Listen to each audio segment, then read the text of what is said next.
A Granite Bay doctor is in hot water tonight. Good evening, I'm Sam Shane. And I'm Christina Janes. The documents allege Dr. Syed Zaidi groped 3 female patients and abused his position of trust. New tonight, CBS 13's Adrienne Moore has been reading through the complaint. She joins us live in the newsroom with the details. Adrienne? Christina and Sam, this 10-page complaint outlines a history of inappropriate sexual behavior. It also says that this doctor failed a psychiatric evaluation, pointing to a mental illness that's impacting his ability to safely practice medicine.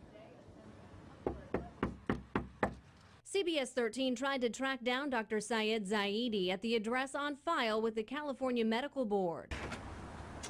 Hi, my name's Adrienne Moore. I'm with CBS 13. I'm trying to get in touch with Dr. Zaidi. He's not home. The man who answered the door never came back. Neighbors would not go on camera, but tell us the geriatric medicine specialist is an intensely private man whom they rarely see. But what's being seen now is this. A 10-page complaint from the Attorney General's office accusing the Granite Bay doctor of inappropriate sexual behavior with 3 female patients.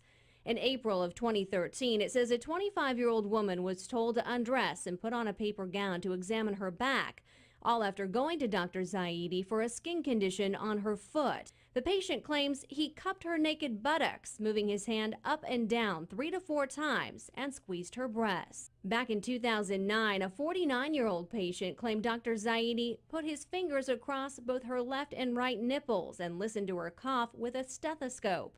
Then in February of 2013, a 35-year-old woman complained the doctor performed a pelvic exam after requesting a refill of her thyroid medication. She claims she was ordered to remove her gown before he raised her arm over her head and twirled her like a dancer. After a psychiatric evaluation in December of 2014, the assigned doctor wrote, "I believe Dr. Zaidi's sexual paraphilia combined with his personality disorder render him a danger to patients, especially as it relates to adult females who may be future victims of inappropriate sexual behavior under the guise of medical examination." And this complaint also spells out an arrest of this doctor back in 2011 on domestic violence charges against his wife and his child. However, he did deny all of those incidents during that mental health evaluation. All right, Adrienne, thanks so much. Live for us tonight in the CBS 13 newsroom. With such serious allegations, we wanted to know, why is he still allowed to practice? CBS 13's Curtis Mega spent years investigating the deficiencies at the medical board. So what's going on here? You know, obviously these are very serious allegations, but a doctor has a right to go through the process or a trial of sorts. Now, if the medical board thinks a doctor is an immediate threat or danger to the public, it can ask a judge to temporarily take away the doctor's license. Now, the medical board tells us it did make that request more than a year ago. But the judge denied the request in February of last year. Why? Well, we don't know. The medical board tells us that reason is not public record. Okay, so let's look at the numbers here. A year has gone by. He has not had his day in court. Why is that? And why is he still allowed to treat patients? You know, actually 7 years have passed since the first woman came forward with a complaint. Here's what the state complaint shows us.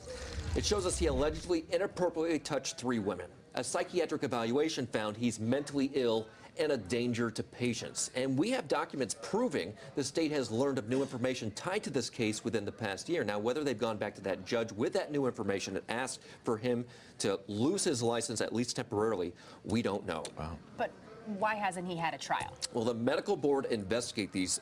They do the investigation. The Attorney General's office prosecutes them, and it's my experience.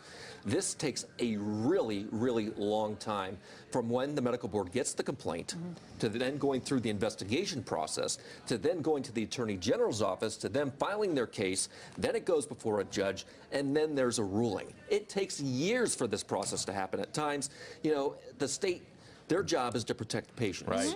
Right. Whether that's happened in this case, people at home can decide. Okay, Curtis, thank you very much. Well, this doctor was not on probation, but a state senator wants to force doctors to tell you if they are on probation for things like sexual misconduct, substance abuse, or gross negligence. The medical board rejected that idea last year. They say patients can look up this information on their own.